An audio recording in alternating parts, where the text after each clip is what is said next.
All right, welcome to the Sports Guyz, another episode. This is our NFL kickoff special. Can you believe it? Robbie, football is here. Can't believe it. We did it. We made it. We did it. 7 months of torture, and we're back. And tonight we get Cowboys and Eagles, prime time, kicking off the year. We get a Friday night game tomorrow night, Kansas City and the Chargers. So, Robbie, what are you most excited about the 2025 season? What are you looking for? What do you think of the big themes? I feel more attached to the players that are coming out now because they're staying longer in college. So it's really fun to watch all these players land on whatever teams they're on and go forward. I think it's really good for the NFL when players stay 4, 5, 6 years in college. It's really good because you might be a platoon running back, but everyone remembers you were in the big game. Or I think there's another reason you feel attached to these players, and I do too, and it's that we've been doing this podcast going on 2 years. We've had multiple draft specials. We know these guys inside and out. We break down the teams. We break down the players. We know a lot more of the players than we used to. We also, of course, have our fantasy leagues we're in. So I just think I've been in those for 30 years or whatever. I know, but I just think the casual fan and even the fan like us who's a podcaster, they know players and teams a lot better than they used to. I just think we know a lot more information. Yeah, I think so. The sources are really good for us to get information. And then I just really enjoy our conversations. So no doubt. We get to do that through this platform. So this incredible forum. Fantastic. Yeah. And we get to talk to all of you guys about football. Exactly. It's our favorite thing. So it's almost like all you guys out there are sitting in the car with us. You're either in his car or my car, and we're traveling down the road on the way to work. Right. Any other big themes for the NFL season? They kept the kickoff rule. There's a couple. Last year we had there are a bunch of rule changes. The kickoff rule, they moved the touchback to 35 instead of 30. So that'll encourage teams to run it out of the end zone more. And it'll encourage kickers not to just blast it out of the end zone, but to put it into play. As a matter of fact, all the teams have been working on that in preseason, the short kick where it hits in front of the returner. Yeah. It's something like 32% of the kicks got returned, and they want that to go up. There's some other rule changes too. Stuff like the refs have more discretion on what they can see on replay, stuff like that. So, and actually, there's more things the coach can challenge now with the red flag. So, but it's pretty minor stuff. I mean, the changes this year compared to last year. Yeah, and also they codified the overtime rules to where not just regular season but playoffs, it's all the same now. And the overtime rules as well, where they made it the same. And so in overtime, the receiving or the kicking team, the one that kicks off first, is definitely going to get the ball. The only exception to that is if they get a safety on the team that's catching the ball, the game's over. So it's not going to happen very often, but yeah, that's true. So thoughts about this game tonight? How do you handicap it? So I tend to think a team like Dallas, who's been sort of run through the mud and laughed at and ridiculed because of the way they're perceived to have a bumbling general manager owner, who is an amazing owner actually and a terrible general manager. And I think that's kind of consensus now. Anybody who doesn't think that he's a good owner isn't paying attention. But he's a terrible general manager. He's a terrible personnel person. But I heard it today on sports radio. They're right. You can be critical of Jerry Jones as a general manager, but you can't be critical of him as an owner, because as an owner, he's trying to create a circus. And And that's what he creates, and that's why his team's worth more than everyone else's. And Mhm. so he's not really trying to create just a competitive football team. He's trying to create a spectacle, A show. a show. And he's really good at that, actually. He's a disaster with personnel decisions and contract work. He's always having his superstars come up at the worst times, and so he wildly overpays for them. And so the rest of his team is on quarters and nickels. But Why do you think there's 30 owners who like to stay behind the scenes and you couldn't pick them out of a lineup? And then there's one or two owners who like to be out front, want to be in front of the cameras. I mean, I think Jerry likes it. I think he wants to be part of the story. he loves it. Yeah. He needs it. Yeah. So he did a lot of good work as an owner early on, especially with the TV deals. He did a whole bunch of stuff with advertising revenue, and Oh, he's helped the NFL a lot. he's helped a There's no doubt. lot as a businessman. So you have to separate those two things. Is he a good general manager? I don't think anybody could defend what he does as a general manager. But you can't let that bleed over into criticism of him as an owner. I don't. So are you saying you think they're going to come out with a chip on their shoulder tonight and maybe the whole season? What I'm trying to say is I tend to like teams that rally together when they become a laughingstock.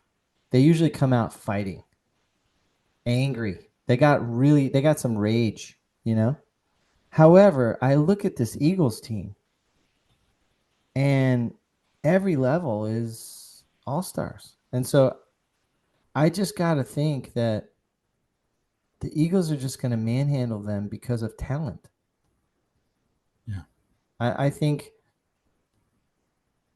fighting your guts out lasts a good quarter or so, maybe another quarter, like a quarter and a half total. But I think when you go in by halftime, that adrenaline's gone and you're just sort of left with the rhythm of the game. And I don't know. I mean, without the pass rush of Parsons, this team is kind of weak in a bunch of spots. And a good offensive coordinator could carve them up. And the Eagles are loaded on both sides of the ball. I don't see how this game is really close after halftime. I don't see how they're going to stop, that running game of the Eagles. I don't see how they're going to stop The running Jalen game, Hurts when he gets out. It just offensive line is healthy and amazing. what I see happening is a carbon copy NFL version of what happened to UNC against TCU. I see Dallas coming out looking really crisp in the first quarter, maybe going up 7-0, having a real nice drive to begin, and everyone's going to be like, "Oh wow, they have a chip on their shoulder." And then I see the rest of the game, Eagles, pure talent's going to win out. Yeah, pure talent's going to win out. I think the end score will look very lopsided. Well, it's going to get really demoralizing, I think, for Dallas. And I could be wrong because opening weeks are very tricky. I'll never forget, excuse me, I'll never forget maybe 20 years ago or so. The Patriots came out and the Bills were supposed to be the worst team in the NFL. And the Bills beat them 48-7 or 48-0. Something like that.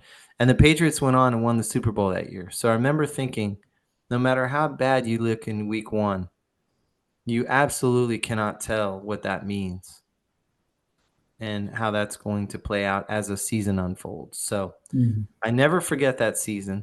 I never forget that game.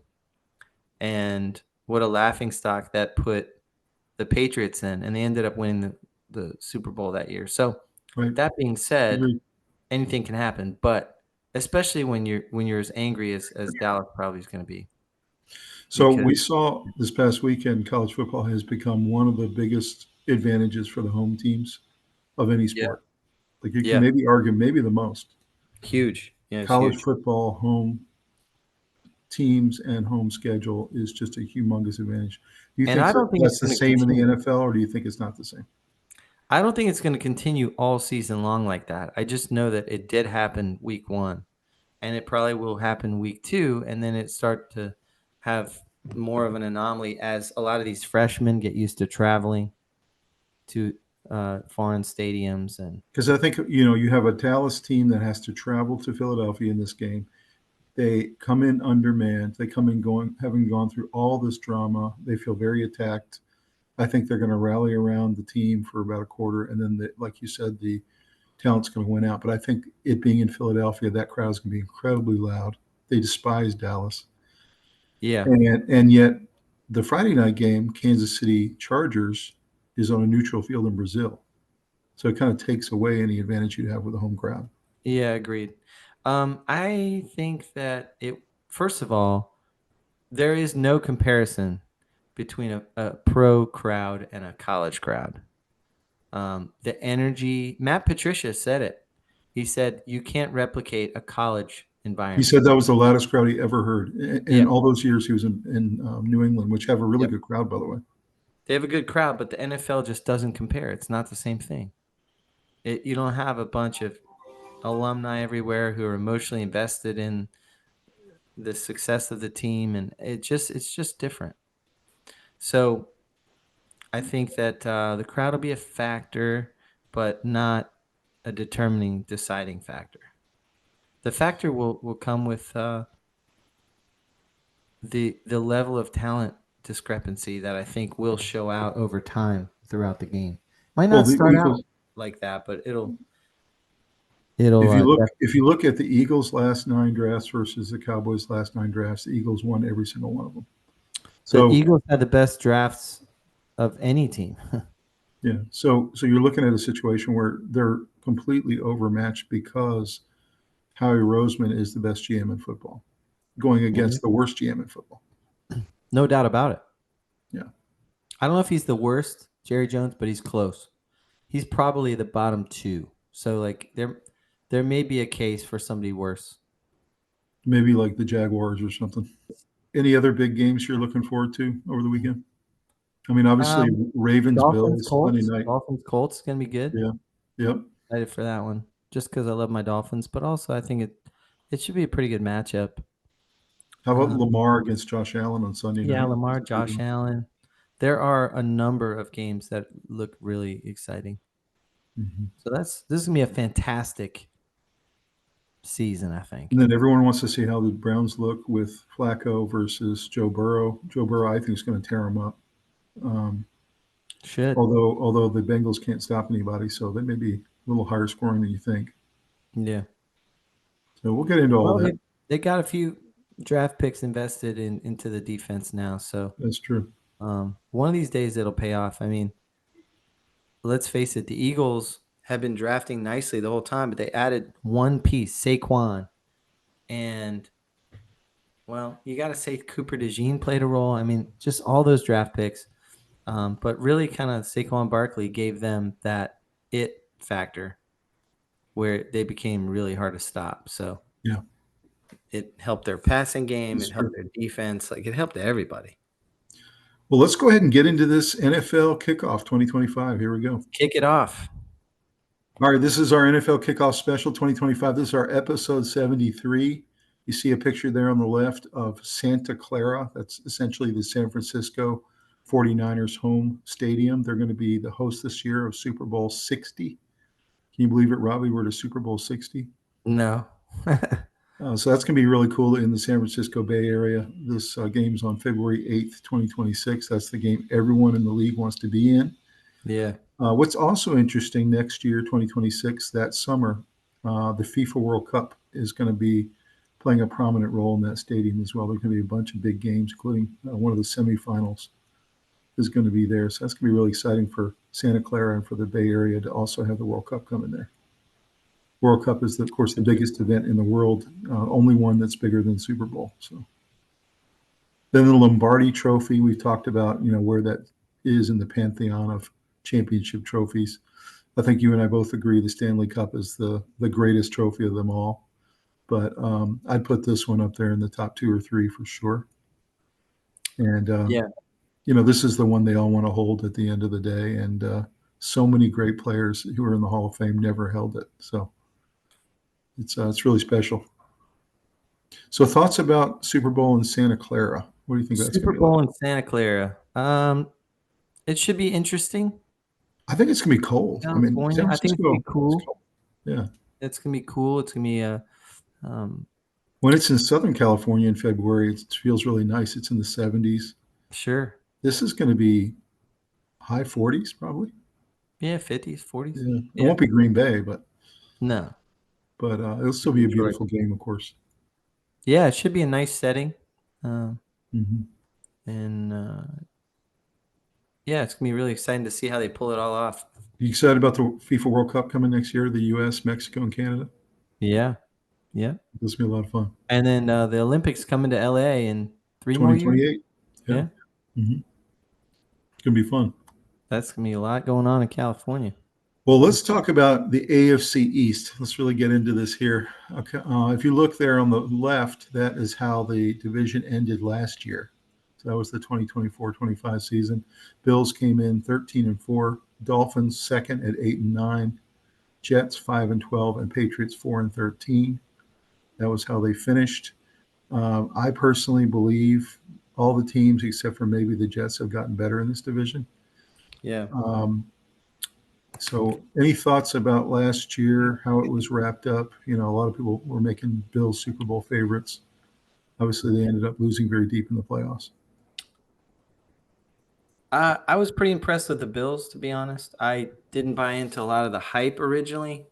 I thought Josh Allen was going to struggle with no talent around him. I felt like they had let a lot of talent walk out of there. And I remember joking in one of our early episodes that he was going to be throwing the ball to himself. And honestly, they drafted some players that ended up making big plays. So I was impressed with them. They were a tough team. Everyone knows that Josh Allen is a beast, but he needs help. You know, I think Shakir was a bigger surprise than I thought last year. He was a better receiver than I thought. And then Keon Coleman played really well. Keon Coleman, I thought, was a big factor. But the biggest difference maker for them was James Cook. James Cook, yeah. So they became a balanced offense. They could throw the ball to their young wide receivers that nobody's hurt and nobody had. Well, it's not that we hadn't heard of them. It's that they hadn't established themselves yet. I think that's really a better way to say it. I knew who Keon Coleman was. I just didn't know he was going to work out in year one, you know? So a lot of these guys that got drafted, they worked out nicely. And then James Cook ran well. Offensive line played well. The defense was mediocre, but it wasn't a bad defense. It was they were good enough. That's right. And everyone thought that once they let Stephon Diggs go, they were done, but it just wasn't true. These young guys they brought in made up the difference. And then it looked like a sign to me that they were rebuilding. And so to me, it looked like, okay, you just threw Josh Allen to the wolves. Well, that wasn't true. I was wrong. They were rebuilding quickly, like with young players. Well, he had two really good tight ends. That always helps when you have two guys who are really great with tight end. And even though the defense had some issues, they definitely have some great players on that defense, and they, they'll hit you all over the field. And so that defense caused enough trouble to let the Bills hang in there during those close games. And Josh Allen was particularly good. So they sputtered out in the playoffs, but they had a really good season. Do you think the Dolphins would have had a better record and made it to the playoffs if Tua hadn't had so many injury issues, concussion issues, that kind of thing? They ended up having to start other guys 5 times last year.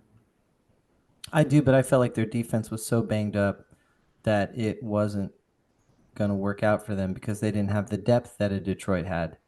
So they still could have maybe won 10 games. I mean, I don't see them going above that. Yeah, they could have won a few more games for sure. Right. But the devastating injuries they've suffered they couldn't come back from it. That's right. And then the Jets, Aaron Rodgers did play the full year. He did not the year before, but he did last year. And he looked better. There were a lot of problems on that team, though. His offensive line, again, was not very good, but his defense was softer than everyone thought. Everyone thought the Jets' defense was going to be one of the best in the league, and it ended up coming in 14th. Yeah. Thoughts about the Jets last year? Was there anything they could have done to not be 5-12? It just felt like they were getting worse and worse as the season went on. I think they weren't running Breece Hall effectively. I think a lot of that was offensive line play. I think they have some talented players, but they have huge gaps and gaping holes in their roster. Mm-hmm. And the fact that they were a little soft on defense, they were toast. Mm-hmm. They were They've toast. paid Garrett Wilson, their number one receiver. They paid him in the offseason. I think they overpaid him. I think they overpaid him, and I feel like he hasn't really done much to earn that contract. I don't know. I was a little queasy when they did that, but they brought in some players. They brought in Justin Fields.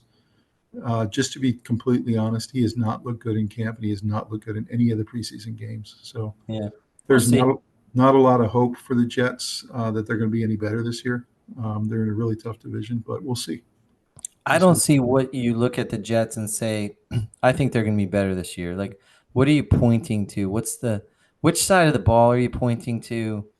You know, I don't want to run Aaron Rodgers through the mud. I don't think he's all washed up. I think he has potential to be better than a lot of quarterbacks in the league, but not the same Aaron Rodgers level that we're used to seeing. But he can still be a top third, maybe top half for sure. But he needs help, and he's going to be running for his life. They're not going to run Breece Hall effectively again, and the rest of their offensive roster is not impressive enough. And then defensively, if they have any chinks in the armor or they're soft at all, they're just going to get steamrolled. That's right. And then the Patriots last year, although they only won 4 games, they were actually very competitive. They lost a lot of one-score games. They had a first-year coach who really shouldn't have been a head coach. Everybody admits that now. Even Kraft says that he was just not ready. He was a coordinator. He'd only been a coordinator for 2 years and was nowhere near ready to be the head coach of the Patriots, coming in after Belichick. So, everyone felt like even though they were 4-13, that is a team that has a lot of potential to get better. So they've been slowly building in the draft and a few free agents, and I think they're just kind of turning their whole team over and doing a pretty good job of building something there. Yeah. I don't say playoff, but so looking at the 2025 projections, these are 2 services that do computer projections. They put all the information in, and this is what you get out. Dazen said the Bills are going to be 12-5, Dolphins 9-8, Patriots 8-9, and Jets 6-11. So that was their prediction after they did the computer modeling this year.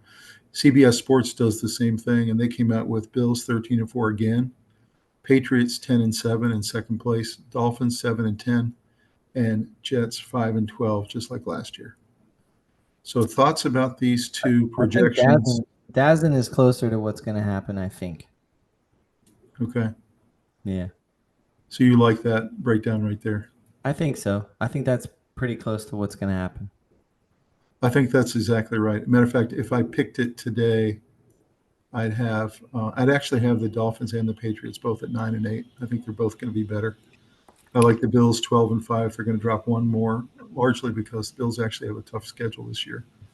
And then I like the Jets to come in at 5-12 again. So I think this is pretty close. I like Dolphins and Patriots both to be 9-8 and both to be fringe playoff teams. Any other thoughts about these projections before we go on to the next? I think it's a tough division. I mean, it's not the NFC North or anything, but competitive. I think these teams are all going to trade games with each other. One reason I like the Patriots to improve, not only is Drake May another year older and have they added some nice weapons, including Travion Henderson, but this coach is an ex-Patriot. He's come home. He's an ex-player for the team, played for Belichick, played with Tom Brady. He had a really nice run in Tennessee for a long time. I didn't think he should be fired at the time. So I think he's so much more competent than they had last year that I think just the presence of his system is going to give them a couple more wins. Yeah, they should see an upgrade at coaching, and they've added some weapons, and they have more experience now. A bunch of their players were young last year, and they're quiet. They're off everyone's radar screen. The Bill Belichick being compared to Bill Belichick thing is kind of over. So it is. I think what do you think is the highest? I think it's the highest range for the Dolphins this year. Your Dolphins. Think they can get to 10 or 11? Theoretically, they could get to 10-7 Mm-hmm. You think that's their highest range? if things go their way in those close games, Mm-hmm. And and if they hold run the serve at ball. home. I don't know why they don't run the ball. They have really good running backs. Yeah, they have They've got incredible running backs. Shane and they've got Ollie Gordon now and all these Yeah, different guys. So, Jalen Wright. do you think Tyreek Hill is going to be engaged? Is he going to play well? I think so. I think he realizes that he kind of acted up a little bit in a not productive, not professional way. It wasn't outrageous what he was doing or saying, but it was Right. pretty bad. And I think he Right. learned a lot, and he's been humbled a touch. And I think he's decided I want to be there. So let me make this work. Right. You I know? hope so because I'm a fan of his. Yeah. I do not like a lot of things he did in the offseason, though. No. It really was pretty bad. But Yeah, me either. I didn't like it. I'm rooting for him anyway. So yeah, me too. All right, well, let's look at the AFC North. So this is a division that is also very tough. Last year's division, this is how it came in on the left there. Ravens came in at 12-5, made a nice run in the playoffs. Of course, they always get knocked off. I don't know why they can't make it to the promised land, but Steelers got a pedestrian 10-7. I say pedestrian because they could barely score. They essentially got 10-7 on mostly defense. They were giving up 16 points a game on defense, which gives anybody a chance to win 10 games. They tried to address that in the offseason with a lot of offensive additions, including Aaron Rodgers. So DK Metcalf as well. So we'll see if they were able to address that issue they have, which is to put points on the board. The Bengals at 9-8. Joe Burrow last year had essentially an MVP level year. A lot of people had him in the race for the MVP. Probably should have been one of the top 2 or 3. His team was 9-8 because they didn't have a defense. They literally were Swiss cheese, even 31st in the league in defense. Yeah, they were weak. And I don't see a lot of evidence that they've addressed it. I'm really worried. To me, it felt like Peyton Manning's Colts. I'm very worried about their defense still. They did sign Hendrickson to a 1-year deal, but I just don't think they've addressed it. It doesn't seem like it to me. But that's what's holding him back. They've drafted players, so it remains to be seen whether they did or did not address it, but the attempt was made. They also have Joe Mixon, who was on the Texans now. He was a big part of what Joe Burrow was doing, so we'll see. So they were 9-8, and then Browns came in at 3-14, just one of the worst teams in the league. And I think again this year they'll be one of the worst teams. So, any thoughts about last year, this division, these teams? It's a tough one. It's a tough division. I don't think the Browns are a joke. I think they have a lot of talented players. They've been drafting, high for a long time now. Steelers, I think, will find ways to win close games. And I think the Bengals have the best quarterback in football. And the Ravens have the best regular season quarterback, probably. And just a lot of talent. I'm extremely high on the Ravens defense. Mm-hmm. I think that's a pretty good estimate of what's going to happen. Yeah, I think we'll have to watch and see if that happens. I'm just hoping for Burrow. I know he's amazing. His offense is amazing, that he gets some kind of defensive support this year. They did add another defensive coordinator to try to address it, so we'll see. We brought in a new staff.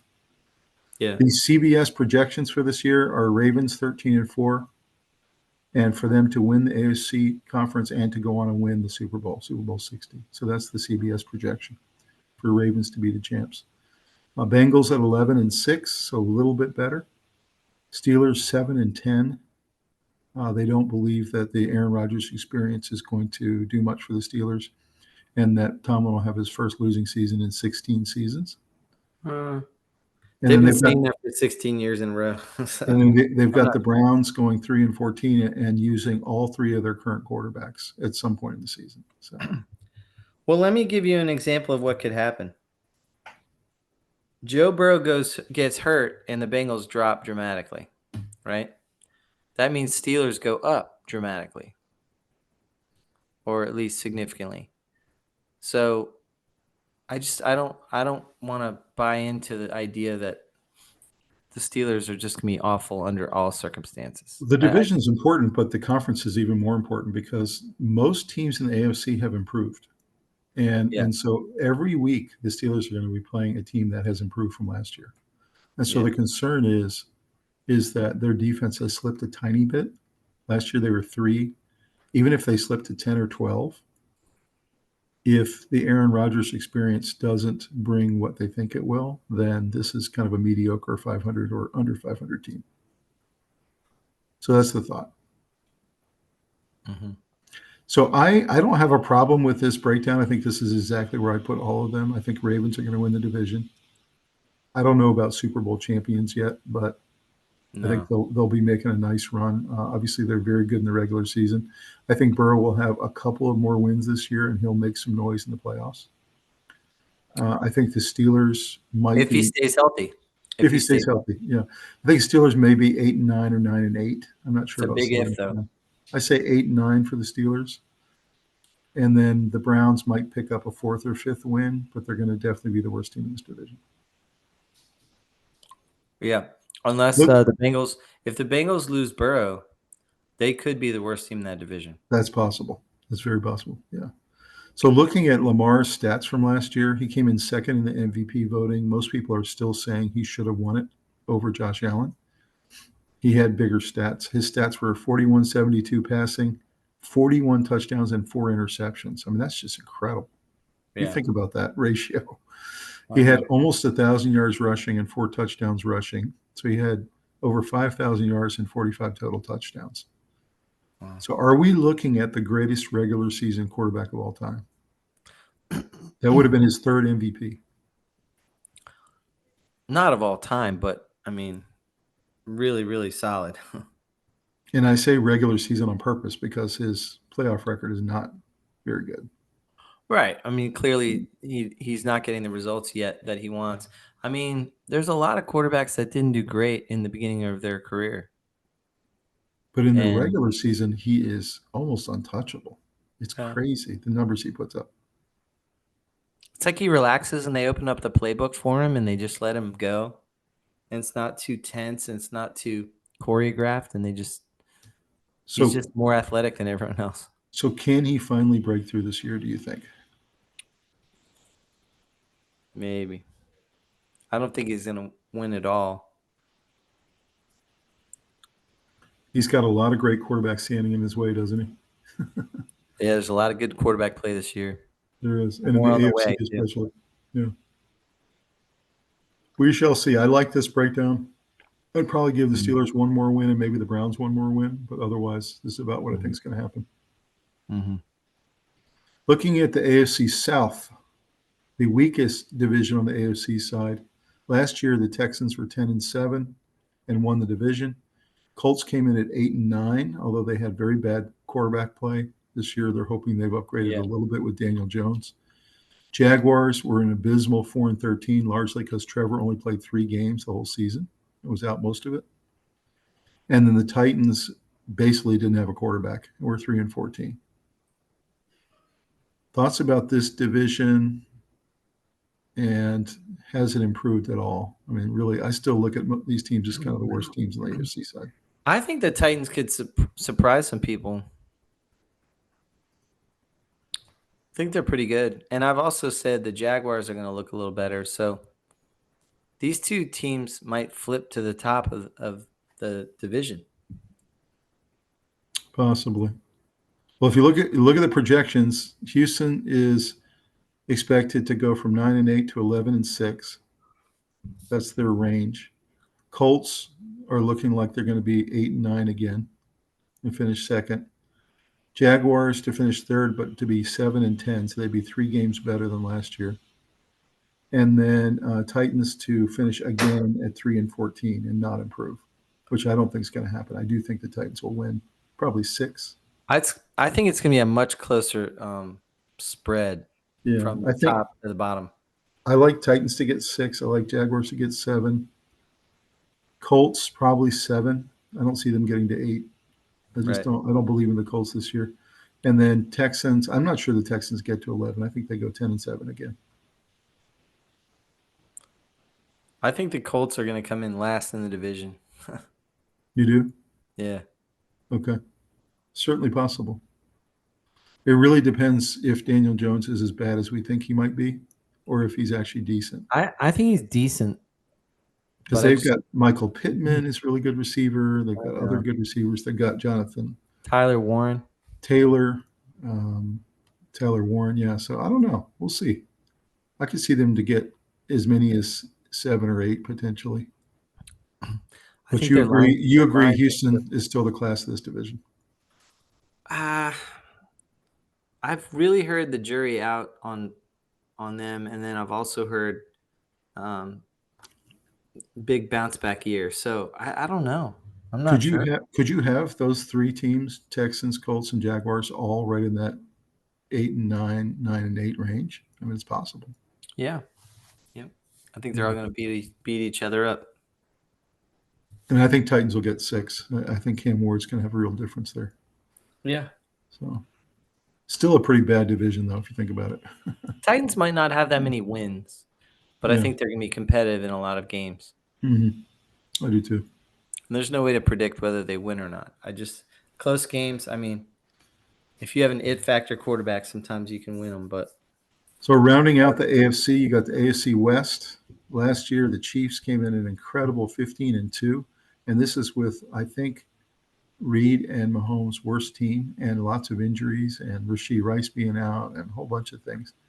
They found a way to get to 15-2, which is really incredible. Had home field advantage in the playoffs. Chargers were 11-6, much improved with the addition of Jim Harbaugh and Herbert and all those guys, and a much better defense.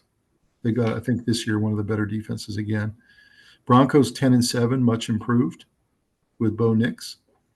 And then Raiders come in at 4-13 last year. So what are your thoughts about the West? It's really a good division. Really it's a very good division.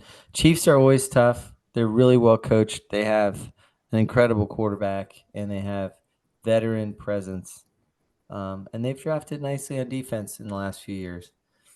Denver, I think, is yet to be seen to be up to their full potential. Mm-hmm. But I like Bo Nix a lot. I think they've been adding pieces.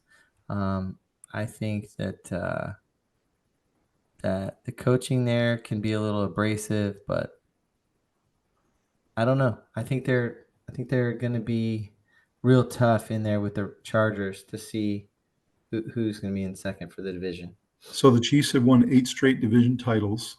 Mm-hmm. Do you think they make it 9 straight? Yeah. I do too. So the projections this year were the Chiefs were going to come in at 13-4, the Broncos at 11-6, the Chargers at 10-7, and the Raiders at 5-12. So any problem with that order? No, I think that's about right. I think the Broncos and Chargers are going to be fighting for second, and I think the Raiders are going to be clinging on, like, clearly improved. Mm-hmm. So it's tough to do. They're kind of like the Titans. I mean, I think they're going to look improved. They're going to be competitive, but they're still not going to win a whole lot of games. I think. Maybe 5 or 6. Yeah. I like this order. I think Denver's going to be nipping at the heels of Kansas City all year, and I think the Chargers are a very good team. They have a really good defense. Yeah. So I love the culture that he's building there. Will not be surprised if these top 3 teams all make the playoffs, with the Denver and Los Angeles both going as wild cards. Really, really solid division. And that doesn't take into account injuries. So yeah, now if Mahomes rolls his ankle or breaks his ankle or something, then Denver and Los Angeles are going to be fighting it out for first place. So. It's a different team. It is. Without Mahomes. So going over to the NFC East, this is the division we've been following most of our lives, man. If you look to the right there, pretty crazy. The only division in which every team has multiple Super Bowl wins is the NFC East. Yeah. Isn't that crazy? They take turns being good and take turns being bad. It's just crazy how good this division has been for all those years. So last year, Eagles came in at 14-3. Commanders shocked the entire league. They're probably the most surprising team last year with Jaden Daniels completely taking off. I think so. We went 12-5. Cowboys were 7-10. and the Giants were 3-14. They were really bad. What were your thoughts about NFC East, how it wrapped up last year? Well, I think definitely Washington was the surprise. The domination of the Eagles as the season went on, it seemed like they got better and better. The Giants are a shell of themselves, but they're trying to rebuild the right way, I guess, if it can be done. And Dallas is off course, but definitely has some talented players. It's true. It's true. I think Dallas is going to slip. I disagree with the 2025 computer projections. So the projections say the Eagles are going to win the division again, but they're going to take a 2-game step back and be 12-5. They've got Commanders also taking a 2-game step back and being 10-7. They say the Commanders won 6 very close last-minute games last year, and you can't do that every year. Yeah. So they're arguing that the Commanders will lose 2 of those games that they won last year. And they're going to have tougher. Both those teams are going to have tougher schedules this year. So. They've got the Cowboys at 8-9. I don't see how anyone can argue that this Cowboys team can win 8 games. I just don't understand that. If they win 6, it'll be a miracle. They have a lot of holes on that team. Yeah, I see them at 6-11 at best. And then Giants, they've got at 5-12, picking up 2 extra division games. They're arguing the Giants will split with all 3 of these teams. So what do you think about these projections for the East? It's not bad. I think that the Giants will be fighting with the Cowboys to see who's the worst team in the division. But I don't know if I'd give it to the Giants. I think Cowboys might be down there too. I would flip these two. I really would. I think Cowboys would be 6-11, and I got the Giants at 7-10. I think they're going to pick up 7 wins. Maybe. And be quite a bit better. So we will see, but this is going to be clearly one of the best divisions for sure. Very competitive. So when we go to the NFC North last year, you had the Lions on top at 15-2. They were fantastic last year. The Vikings had an incredible year with Sam Darnold. I still am scratching my head why they let him go, but I know they wanted to give it over to J.J. McCarthy. 14-3. They weren't pleased with how he played in the playoffs. That's right. That's right. The Vikings continue to have one of the best defenses in the NFL and have, I think, maybe the best defensive coordinator in Flores. Maybe. So they're a really fantastic team. Packers 11-6 last year. Jordan Love didn't play in 3 of the games, and actually they won 2 out of those 3 with Malik Willis, which was pretty incredible if you think about it. And then the Bears were a measly 5-12. Caleb Williams did not have a great year. Thoughts about this division as it wrapped up last year? I think it's the best division. I'm not sure that I agree with the records as they are projected, but I do think most of them are going to get a good amount of wins. So it's going to be very competitive. Talent-wise, it's as good as it gets. And I think each team can make the case for why they're going to do something special. So the CBS projection came out very surprising for this division. It had the Packers 11-6. It said essentially they're going to maintain their competitiveness. They're going to be a really, really solid team. Jordan Love will likely miss another 2 or 3 games again. He just has kind of injury issues. They say the Lions will take a significant step back, which I thought was really surprising. Disagree. I don't think 9-8 is right for the Lions at all. I've got them. I have the Packers winning 13, and I have the Lions winning 12. I have the Lions winning that division. I know you do. I've got the Packers winning that division. So I think Packers to 13, Lions to 12. The Vikings, they argue in the analysis that no one knows what you're getting with J.J. McCarthy yet. And to say that they're going to be this playoff team like they were last year with a essentially rookie quarterback who is coming off an injury, it was too far for the computer to make that analysis. So they put Vikings at 8-9. I think the Vikings still have real potential to win 10 games with J.J. McCarthy. And then Bears at 7-10, saying that they'll pick up a couple extra games versus last year. So how would you change this order? I put the Lions winning the division, but basically it'd be about the same. numbers would be close to what that is. I think so. I think teams beat each other a lot. Like one thing we're watching with all these projections is everybody's 11-6, everybody's 9-8. Well, And they do beat each other a lot. They all trade. yeah, we're They all not split. identifying the team that is, susceptible. I mean, I don't know. It seems like every team is projected to do really well. Well, Don't that's you just feel not, don't you that's feel like not though last reality. year? Don't you feel last year was the Lions' year and they didn't get it done? It just No, feels that way. no, No? they got really injured. I've never seen a team take on that level of injuries, and they fought and did well getting into the playoffs. So I mean, now all those players have experience, and they're the Yeah. backups. hmm And the culture there is tough. It's toughness. So I think they're built for winning in the winter. They're built for coming together and fighting back to back. And So I think this is the best division in the NFC. I think Packers get to 13, Lions get to 11 or 12, Vikings 10-7, and Bears 6-11.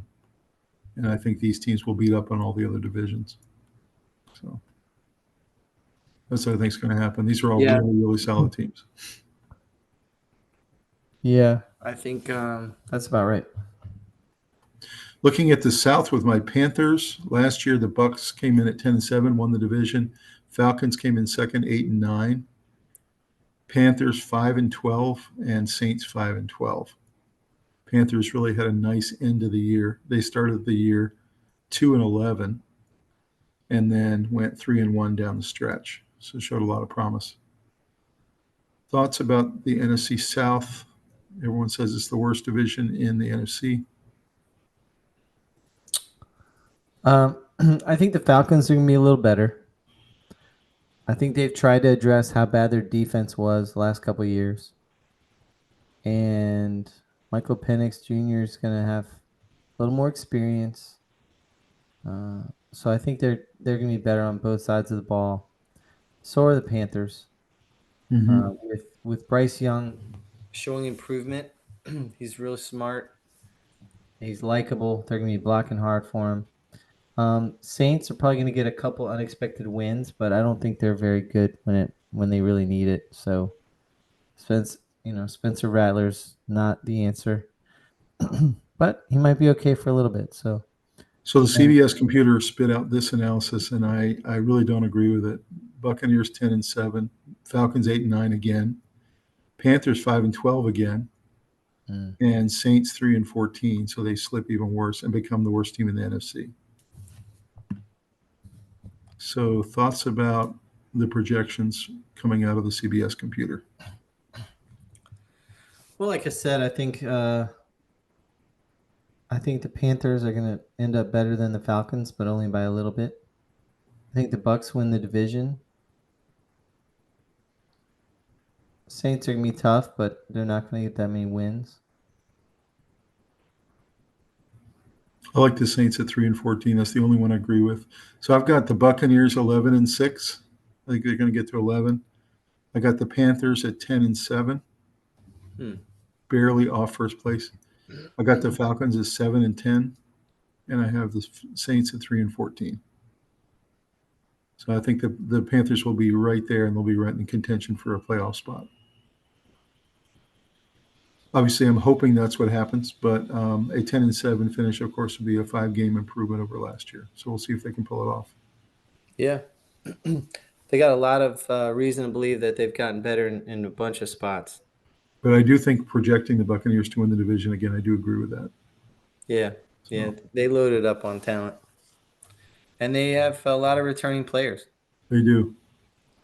Looking at the NFC West last year, we had some surprising results last year. You had the Rams and the Seahawks tie at 10-7. The Rams won the division on tiebreakers. So it was kind of an interesting situation. Seahawks were a little better than expected with Geno. The Cardinals had a really nice beginning of the year like they always do, and then they faded. They ended up 8-9.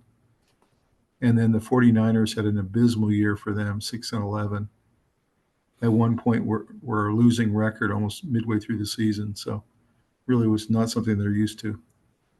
What were your thoughts about the West last year? So I think this is the most confusing division. I feel like it's really hard to pin down how everybody's going to do against each other, especially when they have to play each other twice, each one of these teams. So Yeah. I think that this might be close to right. I do think the Rams are better than the Cardinals. I do too. I think it goes 49ers, Rams, and then a decent drop off, and then Cardinals, Seahawks. I don't see the 49ers winning 13 games. I don't No. care what you tell me. They're loaded with talent, but they have slipped a little bit on the defensive side. They're good, but they're not as solid as they used to be. And the offense is good, but I mean, they've got questions with Ayuk. Can Christian McCaffrey stay healthy? Right. Kittle's playing really well, but can he play at that same high level he played last year? I mean, he was on fire last year. Can Purdy have another solid year, or has the league figured him out? So I don't see 49ers anywhere near 13-4. I just think that's a pipe dream. Yeah, it's too hard a division. Yeah. So I've got them actually 10-7. I've got the Rams winning the division at 11-6. So Rams, 49ers, Cardinals, I got 9-8, and I got the Seahawks at 8-9. So that's where I see this division. Yeah. 49ers second, and a wild card team, Rams winning the division. And of course, that is if Matt Stafford is healthy. If he's not healthy and they end up playing other quarterbacks, they probably will slip out of the playoff contention altogether. So. Yeah, I agree. And this will be the first year in a long time that I think the Cardinals will be kind of a factor in this division. I think they're going to be a little bit better. Yeah, I think they've been just quietly working on themselves. Mm-hmm. They've been quietly getting better in all their problem areas.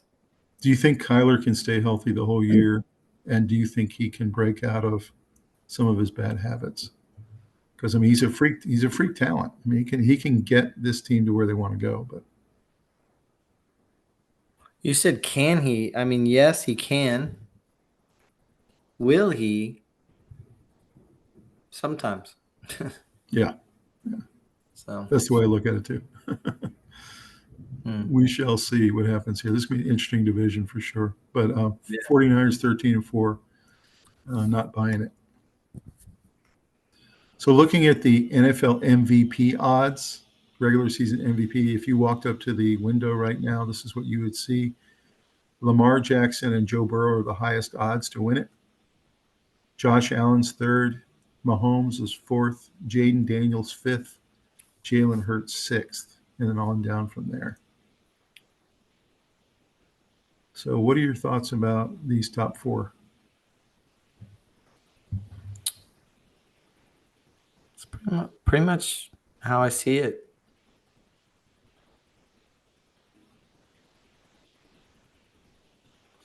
I still think Mahomes shouldn't be counted out, and Burrow. I think Burrow's the best quarterback in the NFL. Don't you think Jaden Daniels, if he takes another step, he could be in there too? Like, I don't understand why he couldn't be a potential here. Now the Commanders would have to go 13-4 or something like that, but there's no reason he can't have a special year like that too. I guess really the top five I agree with. Josh Allen is the defending champion, of course. I think Vegas knows what they're doing, and they usually nail this stuff. So you have to kind of defer to them and tip your hat to the idea that these are all based on a lot of data and the knowledge of who's going to do what. So I think that it's about right. I would put, a few people in different spots. I agree. And if you guys want to bet on any of these types of odds or any other games or anything else, go to our sponsor for tonight, DraftKings. Open yourself up an account, or if you already have one, make a deposit and get going, because I know I was 4-0 in college games over the weekend, Robbie. So it's a lot of fun when you put some juice on it. Yeah, definitely makes it more fun. All right, looking at the NFL Defensive Player of the Year odds, this is pretty interesting. They've got Micah Parsons, the new Green Bay Packer, as the top guy for Defensive Player of the Year. I couldn't believe that. Coming to a new team, a new system. But that's interesting that he's the number one in Vegas. Second is Aiden Hutchinson coming off his injury. Then Myles Garrett, TJ Watt, Max Crosby, Will Anderson Jr. Any surprises on these top six? Yeah, Trey Hendrickson is 10th on the list. Yep. That's hard to believe. I know. Maybe because he plays on such a bad defense. It's really hard to get noticed when you play on a really bad defense, I think. Yeah, I guess. Yeah. But you get noticed a lot with double teams, so I'm kind of feeling Will Anderson Jr. I think he might be a dark horse for this award. I think Don't you feel like he's about to explode? Aiden Hutchinson's about to explode. Or Jared Verse. He's an incredible player. He could win this award. Yeah. If he has enough sacks. So, yeah. A lot of really exciting players on this. You think a guy like Cooper DeJean could come out of nowhere, maybe? He'd have to have like the greatest year ever as a safety, probably. No, I don't think so. Yeah. But Micah at number one, that's really interesting. So next one is the NFL Offensive Player of the Year odds. They've got Saquon Barkley, number one, Jamar Chase, Jahmyr Gibbs at 3. That really kind of surprised me, Robbie. Jahmyr Gibbs. No, I like it. You like that? Derrick Henry at 4, Bijan Robinson 5, Justin Jefferson 6. Mm-hmm. It's a lot of good players. Rob wishes all of them were on the Dolphins. Yeah. Is that my fantasy team? You think Derrick Henry could have just an unbelievable year? The Ravens go 14-3, and I think this could be like his crowning achievement. I don't know. Yeah. Maybe. The smart money's probably on Saquon, but we shall see. A lot of great players here. Or like a Christian McCaffrey, maybe he'd win something like Comeback Player of the Year or something. Yeah. So this is our subscriber challenge 2-part question of the night, guys. We want to hear from you. Please drop us a comment. Teams that missed the playoffs in 2024. You can see them all on the screen there. Both the Dolphins and the Panthers, sadly, are in that mix. So the question is, which team has the best chance of making the playoffs this year of the teams that missed it last year? So, Robbie? You have to pick one team? Why don't you pick one and give me your second? I'm going to say San Fran and the Dolphins. Dolphins? Okay. Think so. Okay. I'm going to say San Fran and the Panthers. Mm-hmm. Yeah. That'd be nice. Yeah. I could see the Dolphins and the Panthers both making it, maybe. I think my third would have been the Bengals. I think the Bengals have a really good shot. Yeah, I agree. I agree with that. Yeah. So, guys, drop us a comment and tell us your first and second team who you think is going to make the playoffs this year of those who missed it last year. All right, so let's take a look at our NFL Kickoff Week slate. Here it is. This game coming up tonight, Dallas and the Eagles. So, Robbie, we're going to go down every single game and let's pick a winner. Who do you got in that one? Eagles. I got Eagles as well. I just think they're too much for Dallas. I think Dallas looks good for a quarter. Kansas City and the Chargers, a special Friday night game from Brazil. Who you got, Robbie? This is a neutral field. Probably Kansas City. I like Kansas City too. I think they just win these games by 3 points every single time. It's maddening for people who don't like Kansas City, but they just win games like this. Yeah, that's right. Tampa Bay and the Falcons in Atlanta. Tampa Bay. Tampa Bay.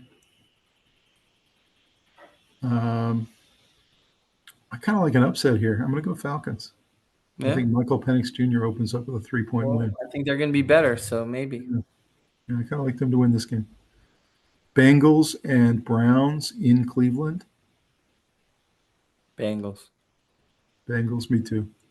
I think pretty comfortably, actually.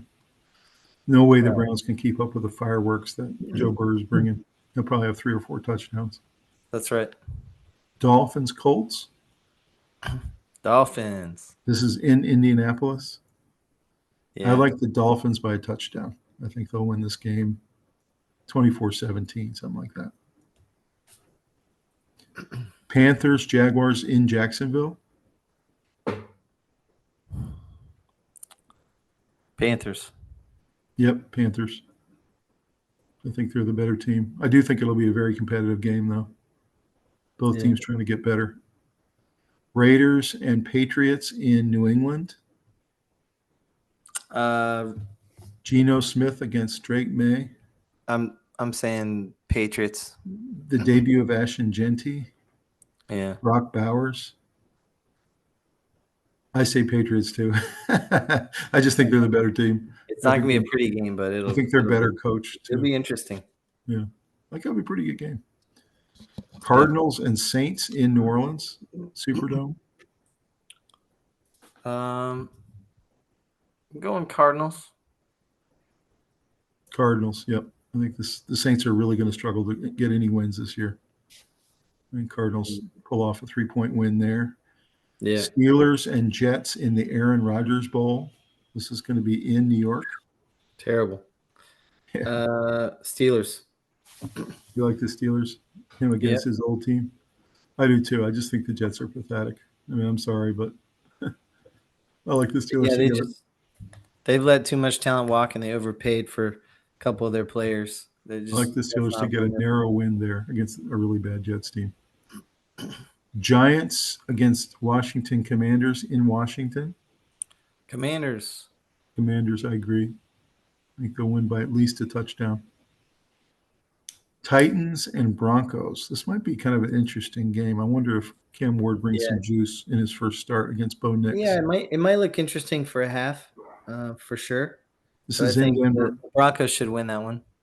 Yeah, I agree. I just think the Broncos defense is not something Cam Ward has ever seen before. I think they're going to bring schemes and angles and blitzes he's never seen. So in the end, the Broncos will get there. So I like them as well. 49ers and the Seahawks. This is kind of a blood match. These two teams get together. It's a really good game. This is in Seattle. Mm-hmm. Niners. I think Niners are going to be a little better this year. Man, this is tough because it's in Seattle. I know. It's really tough for me. And Seattle can run the ball, play defense. They're well coached. I'm going to go Seattle. I think they're going to pull off a stunning upset here, maybe even a last-second field goal. All right. Off the turf. I think that'll be a really good game. Lions, Green Bay in Green Bay. This is the premier game at the 4 o'clock slot. Lions. I got Green Bay. I think Micah's going to bring something special for that game. Maybe. Texans and Rams in Los Angeles. I think Rams. I like the Rams too. If Stafford is healthy and plays the full game, they will definitely win this game. They're the better team. Yeah. Ravens and Bills in Buffalo, but not in the snow. This is a great game, man. This is like a playoff game. What are the ratings going to be for this one, Robbie? High. Yeah. I think Ravens. Ravens? I think so. Bills Mafia is going to be diving through tables and stuff, but it's going to be close. I like the Bills, but I think that it may come down to a last-second field goal kind of thing. I think this is going to be really competitive back and forth, both taking leads. So that'll be a good one. Last game is the Vikings and Bears on Monday night. This is in Chicago. J.J. McCarthy's first game. I'm gonna go in a shaky manner with the Vikings. Shaky. Yeah, shaky. Unknown JJ McCarthy. I'm kind of thinking Bears may pull off an upset here because it doesn't look like Justin Jefferson's going to go. And Addison's also banged up. So I'm a little worried about their weapons right now. I agree. I think their defense is going to keep it close. They are. So I don't know. I have this weird feeling it's going to be like 20-17 Bears. Vikings are still going to have a really great year, but I just feel like there might be an upset there. So guys, drop us a comment. My biggest prediction is going to be that there's going to be a wild overreaction Monday. Oh yeah, no, there'll be at least 3 upsets where there'll be huge. Jets are going to the Super Bowl, and Bears are going to the playoffs, and the Vikings stink. Falcons are going to the playoffs, and Kansas City can't play football anymore. And Seahawks are going to win the division. Yeah, I mean, it's hilarious. Yeah, it's funny. You can see it coming. Yeah. Well, guys, drop us a comment who you think are going to be the winners of this Week 1 slate. We look forward to hearing it. Yeah. All right, Robbie. Well, kickoff is coming up here in about 30 minutes. Final thoughts as we get into NFL kickoff. Let's go. Fired up, man. It's fun. Not only does the TV viewing just goes up a notch, but our conversations in the car go up a notch. They do. And it's just so much more fun. We had our fantasy draft. We're ready. We are ready. Let's do it. Everybody's healthy this time of year. You get to see all the stars. We've been chomping at the bit, the two of us, and this program, and everybody who's out there who's been watching us for this game tonight. And so we are ready to go. Yeah, let's kick it off, and let's do it. Can't wait. And we can't wait to talk to you guys Monday night about it, about all the results. There's going to be some hilarious incorrect calls on our part, and it's okay. Because like in college, there was no way to know what we didn't know yet. So that's right. In college, if you're thinking Boise State's a top 25 team, you didn't know that they took a big step back. So, and maybe they recover and turn the ship around and head in the right direction again. But you don't know what you don't know. You don't know who you're over estimating and underestimating too. It's true. And so that's exciting. That's fun. That's the fun part of what we're doing. Well, ladies and gentlemen, go settle into your easy chairs. Go get your chicken wings out. Turn the sound up. Put it on surround sound. Get your favorite beverage and just enjoy every minute of it tonight. And here we go. Let's go. And drop us a comment, guys, what you think is going to happen in the game tonight. But also drop us a comment. What is your favorite football food? What's your favorite snack you like to have when you're watching the game? Is it chips and dip? Is it wings? What do you like to have? So, Robbie, what is it for you?